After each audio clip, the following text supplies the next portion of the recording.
What's going on, guys? Zuko back with another Dragonflight video. Hope you're all doing very well.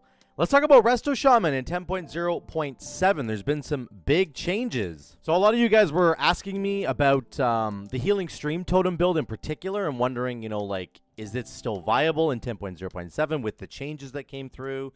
Let's talk quickly about the changes that have come through. On the class side, of course, they removed the lightning bolt damage. It used to give us 20% damage to our lightning bolt. They just made that baseline.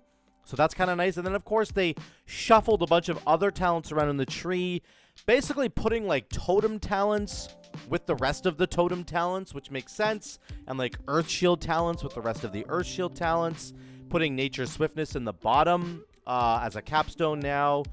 They really just shuffled some things around, which actually I think gave us a little bit more flexibility as a Resto Shaman, which is nice. I think there's actually an extra point that I have essentially gained. If I look at my tree, there's probably an extra point that I've gained that I could put kind of wherever I want to, depending on the situation, which is really what you're looking for as a Resto Shaman, because you do have all these amazing tools at your disposal to help you deal with just about any situation, right? Poison Cleansing Totem, Stone Skin Totem if you want it. You've got Thunderstorm to knock people back or knock them up. You can take Tremor Totem, Curse Dispel, Purge, Root Totem, Wind Rush. There's just so many different ideas that you could take. So I think on the class side of things, the way that the new tree has been organized, it has actually given us more flexibility, which is great because we were pretty locked down with the old talent tree on the class side. On the spec side, though, what has changed there? Let's take a look. Here, of course, the major change that has come in is basically that Tidebringer is here now. I'll get to that in a second, but mostly the damage node. There used to be a lightning damage node here. It's gone now. It's just baseline. They split up Acid Rain and Overflowing Shorts. You could take both if you wanted to. Kind of interesting. And Water Shield went baseline. So Water Shield is no longer here. It is now a baseline ability that we just get for free. So now that really actually adds a lot of value to Elemental Orbit over here, which increases the number of shields you can have. I think this makes Elemental Orbit kind of mandatory because of another big change that has come to Earth Shield. If you take Earth and Harmony, you get 6% damage reduction on your Earth Shield target. So now with Elemental Orbit, you can have an Earth Shield on yourself and an Earth Shield on the tank, most likely, and you're getting 6% damage reduction to both people. And then you can also, of course, have Water Shield on yourself at the same time for the mana regen for free. So, very good.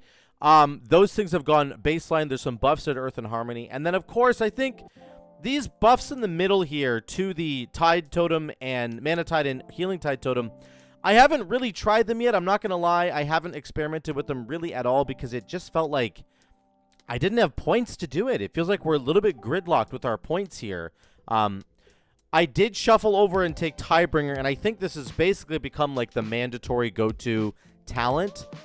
Every 8 seconds, the cast time of your next chain heal is reduced by 50%, and it jumps further. Really, the quality of life there is on both of those things. It's amazing that the cast time is reduced, and it's really amazing that the jump distance goes up, because I can't tell you the number of times that I go to chain heal somebody and it's like a marksman hunter and they're of course like 40 yards away from everybody else and it ends up being a disaster. It doesn't bounce to anybody. Or like you need to heal the marksman hunter but you need to heal everybody else, so you're starting your chain heal maybe on yourself and hoping it'll bounce to them, and it doesn't. Well, it definitely can now. So Tidebringer is a massive quality of life buff. You can see it in the top of my bar there. I've used it a bunch of times in this dungeon just to basically triage people when they need it, and it feels really good. I'll show you again in the opener here. Actually, let me just jump onto this really quick. So in the opening sequence here, you can see I'm going to link everybody here in a second because people are dying. There's Link, and then chain heal comes in. Look at my healing. Here comes the 2 chain heals right here. Boom, boom. That chain heal feels good. Look at everybody's health there. So I have AG running, so you can just, like, you can combo the new Tidebringer talent with something like AG and just pump so much healing. Boom, boom. Oh, that chain heal feels good. 106k HPS. So, oh, that feels good, man. Yeah, that's 100k HPS, by the way. That's the kind of stuff that you can do with the new Tidebringer talent. I think it's really good for that stuff. I think that the rest of the talents kind of got shuffled around. Like Downpour got moved over to the right here, and then they added in, of course, Tidebringer here. I think everything else kind of got put in the same spot that it was before. Of course, the breakup here in these two talents. So the only issue here now for me is that, like, if you really want to get like Earth and Wall Totem, and if you want to get Earth Living Weapon, then you can't get a lot of other stuff. Like getting down to Wellspring is really difficult now because you have to take 3 points into Earth Living, or 1 point here and then 2 points into Undercurrent. You know, like it's just not the most ideal route to get down there. So, or to deeply rooted elements either. So the one thing you could start doing, if you're concerned about your talent choices now, you could take something like the Chirping Rune here, which I have. This applies to your weapon and, of course, gives a chance to heal. It means you can't take a DPS rune. Like I have a crit rune that I'm usually running with on my weapon. So, but you could take off Earth Living Weapon and put on a Chirping Rune and gain an additional talent. And if that's beneficial to you, then you could go ahead and do that. You can also take Healing Wave off your bars now as well, because you don't have to go get anything. You don't have to get Resurgence, in my opinion. You get Water Shield baseline. So now, let's say you get rid of Earth Living and Healing Wave. You kind of have 2 extra talents now to play with, which is pretty cool. So you could experiment with Spirit Walker's Tidal Totem. You could go get something to do with the Healing Tide Totem as well. You could buff your Riptides over here. You could get Downpour. You could go Undercurrent and then maybe get 1 extra point from somewhere else and put it into Wellspring or Deeply Rooted. Either way, it's up to you. I think there are actually there's a little bit more flexibility if you're willing to get rid of Earth Living Weapon and take the Chirping Rune. If you don't feel like you need Healing Wave, it's really up to you. You could essentially just go Overflowing Shores and get the the Chain Heal bonus. If you want to do that, a lot of people are liking the Chain Heal bonus. It's really up to you. I think there's some flexibility now within the tree, which is pretty cool. I chose to go with a Riptide focused build, just like I was doing before with Primal Tidal Core and just Undulation. I didn't take Unleash Life for the extra Chain Heal bounce. The only thing I really pivoted to now was Tidebringer, and we can take a look at my overall healing. I healed a bunch of dungeons with a bunch of people. I did 21, 20, 20, 21 again. So here's the Temple 20 that I did. We can look at my healing overall, just to give you guys an idea. My Riptide was huge because, again, I'm casting Riptide all the time. I know some people were talking in the comments about, like, holy cow, why is your Riptide healing so high? My Riptide healing is, like, never that high. It's just because I press it all the time. It's really important to press this button for a couple of reasons. Number one, it's actually just a mana neutral spell. It's good to just cast it. It doesn't really cost any mana. It only costs 4,000 mana, and by the time you cast it, you're going to get your mana back anyway. Look at how fast my mana comes back. Riptide, 9, 60, 61, 62. Riptide, 58, 69, 60, 61, 62. So it's basically mana neutral, so you can cast it all the time. Number two, you've got, of course, Ancestral Vigor, which gives everybody 10% more health when you get that on them. Like, look at my health right now. 350k health, 382. It gives me like a 32k bubble. And if you put it on a tank, it's even better, right? So really important, I think, to be casting Riptide all the time. And then my Healing Stream stuff just got better because of the new talent over here. They changed Swirling Currents, of course. Healing done by Healing Stream and Cloudburst by 20%. I think it's totally legitimate, guys, to go play Cloudburst. Go do it. There's nothing wrong with it at all. But this really buffs, I think, the ramping Healing Stream build. Sorry, Healing Stream Totem build that we've been running with, of course, Living Stream, and now with Swirling Currents buffing it as well. And then you have Totemic Recall to get it back, right? If you don't know, you can go Healing Stream, then you can recall it, and then you have 2 Healing Streams again.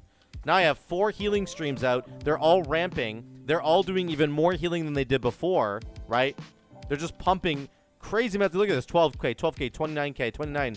Like, they just pump crazy amounts of healing, right? So that's the big combo of my build. That's why I have Riptide and Healing Stream are so high.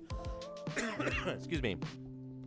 That's why they're my top heals. I just press them a lot. And then, of course, my Chain Heal. I've never done this much chain healing before in dungeons, but it's because of the new Tidebringer combo. I love Tidebringer so much. This thing is so good for Resto Shaman. If you're not even running a chain heal build, it's still worth it just to have these ready to go in the bank. You can just heal everybody up, just like on the temple that I showed you there. There were other moments in the temple where I was just like, it was getting a little dicey, and I needed to get everybody topped up really quickly, and it's just chain heal. Literally, the cast time on chain heal is 0.98 seconds with this buff. So very, very good stuff there with this build.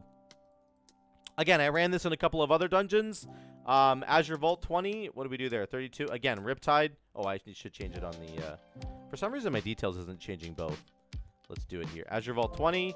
We did 26. And Riptide Healing Stream. Same thing. Earth Shield Healing. Really, really high. Okay. Which is awesome. And again, I'm getting 6% DR from Earth Shield there. And then let me try one more here. I'll show you the Knockhood 21, 32k healing there. Again, Riptide Healing Stream Totem. Same thing, guys. Same thing all along. I really haven't changed my build too much. It's performing very well in plus 20s, plus 21s. You know, I was just having a blast with the guys. I was helping some people get their portals last night. And the only thing I've really changed is Tidebringer. That's the big thing that came in. I think on the class side, I got rid of Surging Shields, and I opted for a couple of other talents, just depending on the situation. But ultimately, in the summary, I do think you have a lot of flexibility now on the class side. You really can kind of mix and match whatever you want. Some people were even saying I could probably just get rid of like the Winds of Valakir, but I really like having Gust of Wind, so I'm not really too sure about that. But there is flexibility here for sure. You can have Curse Dispel if you need it. If you need a Purge, you've got Purge. If you don't need either of them, you could get Rocky. You could get Tremor Totem. You could go down and get Mana Spring if you do feel like you're running out of mana. There are options. There are lots and lots of options here. So, yeah, the build is perfectly fine, guys. I haven't really changed very much at all. We've just gotten a boost to our single target damage with Lightning Bolt. See, my Lightning Bolt does about 6k more damage than my Chain Lightning now. So it's really mandatory now that you have Lightning Bolt on your bars and not just Chain Lightning like I used to have.